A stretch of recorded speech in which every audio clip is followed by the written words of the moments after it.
Parfois, au supermarché, le consommateur hésite.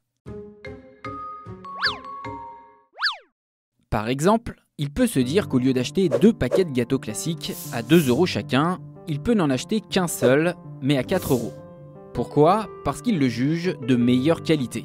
Du bio par exemple. Au moment de payer, le prix reste le même, 4 € dans les deux cas. Par contre, la quantité est plus faible, un paquet au lieu de 2. Ce phénomène, il porte un nom, c'est ce que l'on appelle une forme de déconsommation. Et la France pourrait être entrée dans cette ère. Bien sûr, c'est encore loin d'être une généralité, mais il existe bel et bien une tendance qui se révèle dans les études. Pour s'en rendre compte, on peut déjà regarder un chiffre, moins 0,8%. C'est la baisse des ventes des produits quotidiens en 2018 en France. Ça inclut l'alimentation, la lessive, les shampoings ou encore les autres produits de beauté et d'hygiène. Ça, c'est pour les quantités de produits vendus, car le marché ne faiblit pas pour autant. Au contraire, il progresse de 1,1% en 2018, mais en valeur. Il y a donc une déconsommation en volume, c'est-à-dire en quantité, mais pas en valeur.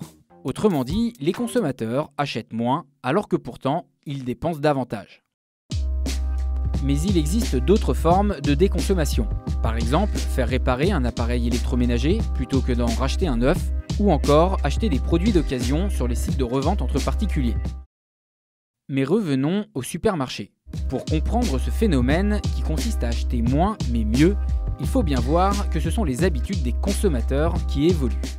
En 2017, un sondage révélait que 70% des Français ont changé d'habitude de consommation vers des produits plus responsables ou envisagent de le faire.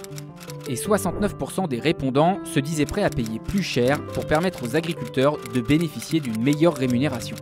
Et un secteur illustre très bien cette tendance, le bio. Les ventes de produits bio ont été multipliées par 2 en l'espace de 5 ans seulement. Elles ont atteint les 8,3 milliards d'euros en 2017. Résultat, les supermarchés se sont lancés dans la bataille du bio.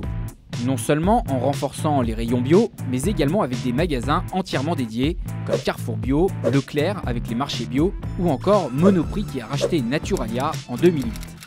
Car la déconsommation, autant le dire, ça n'enchante pas vraiment la grande distribution, car elle pourrait enclencher la revanche des petits magasins de proximité sur les très grandes surfaces. La déconsommation favorise les magasins de proximité parce que les consommateurs achètent de moins en moins de gros volumes. Le consommateur lambda est quelqu'un qui vit seul ou qui vit à deux. Il y a des personnes âgées qui sont à deux, qui vivent dans les villes. Les familles sont moins nombreuses. Les gens, pour des raisons environnementales, rechignent à prendre leur voiture pour aller à la périphérie des villes. Donc tous ces gens vont dans les magasins de proximité qui se sont modernisés pour acheter, qui plus est, des produits de meilleure qualité. Mais les grandes surfaces n'ont pas dit leur dernier mot. Elles séduisent encore les consommateurs en se livrant une guerre des prix sur les produits stars. Et pour ça, elles sont prêtes à écraser leur propre marge.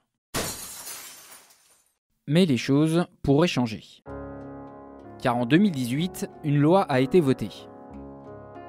La loi alimentation prévoit une hausse de 10% du seuil de revente à perte pendant 2 ans et un encadrement des promotions. Bref, les grandes surfaces seront davantage encadrées en ce qui concerne les prix. Et ça pourrait avoir un impact sur la déconsommation. Ça va augmenter les prix des produits qui étaient vendus à prix coûtant, les produits, les stars des rayons comme le Coca ou le Nutella. Donc est-ce que ça va encourager la déconsommation ? Je ne sais pas, mais ça l'accompagne puisque ça permet aux agriculteurs de faire des produits de meilleure qualité, de s'orienter vers le bio. Et c'est ce que demande le nouveau consommateur. Le consommateur moderne veut des produits de meilleure qualité et il préfère acheter un peu moins de produits, mais des produits de meilleure qualité sur tous les plans. Et vous, êtes-vous prêt à déconsommer ?